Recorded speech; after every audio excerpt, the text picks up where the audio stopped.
Hello, and welcome to YAFI Here and Now.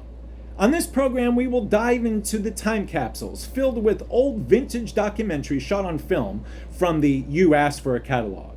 Today, we're diving into the extraordinary world of the supernatural and the scary. Now, there's always been something about the supernatural which has intrigued us, kept us fascinated for millions and a long time. From inexplicable activities and superpowers, mysterious and otherworldly encounters. The first of our three really shines a light on the terrifying. A headless woman. How can this be? How is this even possible? Just when you think you may have seen it all. Here's a lady who should have been a reporter because she'd always have the best headlines. Without further ado, here's our first scary time capsule, the Headless Woman. Here are the highlights for this phenomenal attraction. Her name is Olga Hessler, who was injured in a train wreck going from Paris to Berlin. Her brain was pierced and her head was crushed. Aboard that same train, a famous medical doctor scientist gave her the medical attention that she needed. He asked permission of the government if he could keep the girl alive. And now, with the aid of medical science, we're going to show you that she's alive, living and breathing in front of your eyes. Here is the oxygen tank that we use to keep the girl breathing. This is the meter that we register the amount of air that goes into the girl's body. And as we increase the oxygen, we want you to notice the heavy breathing of the body.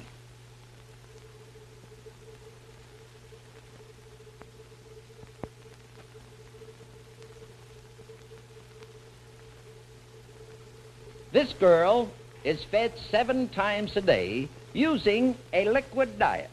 The vitamins, the minerals, passing into this glass tube of liquid, and then on through this rubber tube you see here, which is connected with the girl and into her body. She's fed practically once every 3 hours, receiving 7 meals a day, and that's the way we feed this girl. The important question that people ask, is she really alive? Is it a real person? Well, the only way that we could prove that to you is by shocking the nerve system. Look, this is the generator that produces the electricity that shocks the nervous system, causing the body to move. Watch this.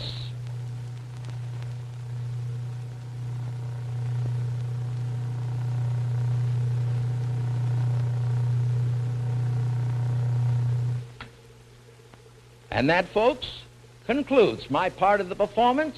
We do want to thank you very much for your kind attention, and now right back over to Art Baker. And you sure had my attention, believe me, riveted on that amazing demonstration. But I have an obligation here to answer a question very definitely. Said, is this real or is this a trick? Well, Art, it really is a trick, and a darn good one, too. I'll have to have it explained. Well, I'll explain that to you. Where the girl's head would be, we have this apparatus. Now, there's a mirror right in this position, right here, and another mirror on this side.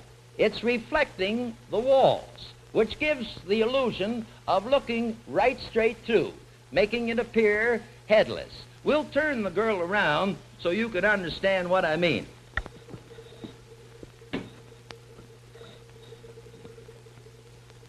And there you see a normal person. There's her head, of course.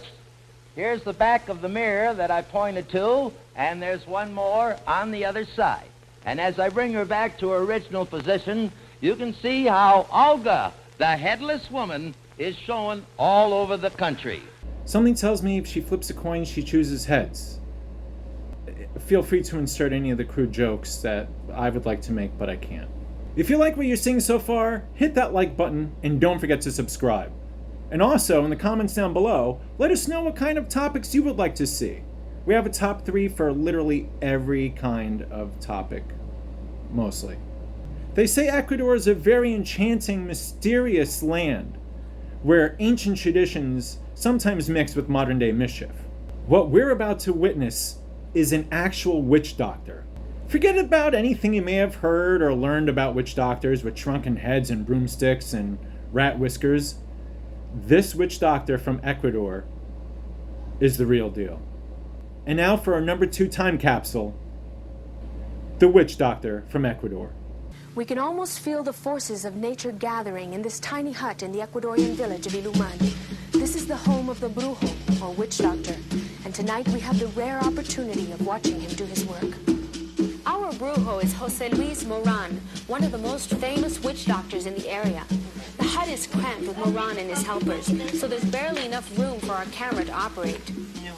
There are some signs of Christianity in the ritual, but these come from a religion forced upon the Indians by the Spaniards. The rest is from the Indians themselves, and much of it dates back thousands of years. Something you can almost feel as you look at the face of the brujo's mother sitting nearby as he works. The enfermo must undress from the waist up for the evil spirits to be released.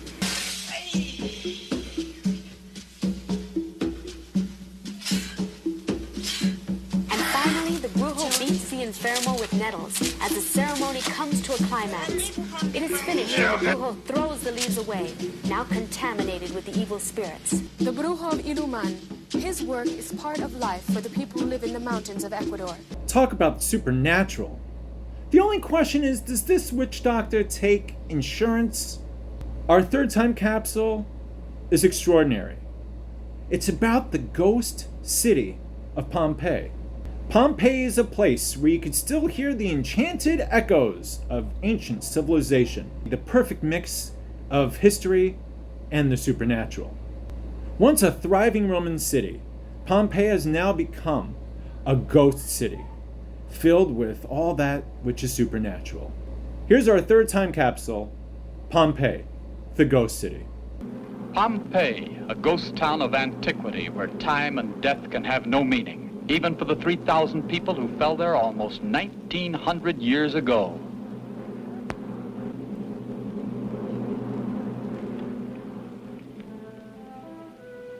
They call me Varius, his slave.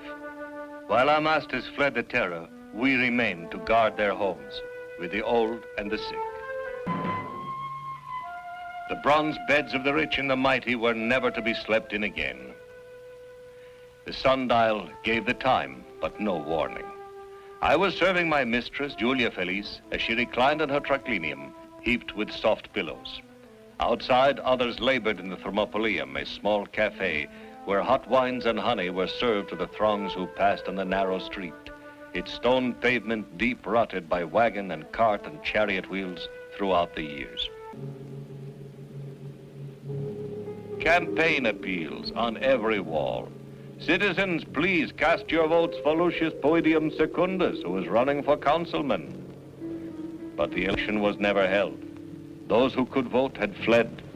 The plaster molds of us who remained tell our fate. When there was life here, the streets were often filled with water and refuse.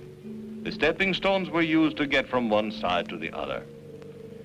Look closely at these drinking fountains, and you will see where the stones were worn by people as they bent over to drink. We had such beauty. The gracious house of Vetti, 2 noble brothers, merchants of wine and produce. The house of Venus, another wonder of Pompeii. Among the most elegant was the house of Satire, famed for its fine statues and frescoes. I attended my mistress as she sat here at the Odeon, where she often went to enjoy comic and lyric plays. Others of my class were not so fortunate, staying by their tasks at the laundry. Slaves washed the clothes standing in basins and resting their elbows on the edges of stone. And in our dry cleaning establishment, robes were dipped into the large vats to restore their fine color. Pompeii was in its glory, and Vesuvius had not erupted for centuries. But then the gods turned away their eyes, and we alone remember. we who remained to guard the greatness that was Pompeii. Well, that was chilling. I hear the rent is pretty affordable there. Mountains and volcanoes, am I right? Well, that'll do it for YAFI Here and Now, at least for now. Don't forget to check back. We will be uploading new programs. And yeah, as a reminder, hit that like button and don't forget to subscribe. And share this video with your friends, because there's some pretty extraordinary stuff which I'm sure they've never seen before either. We'll see you next time. Is that good? All right, we're done. That was terrifying.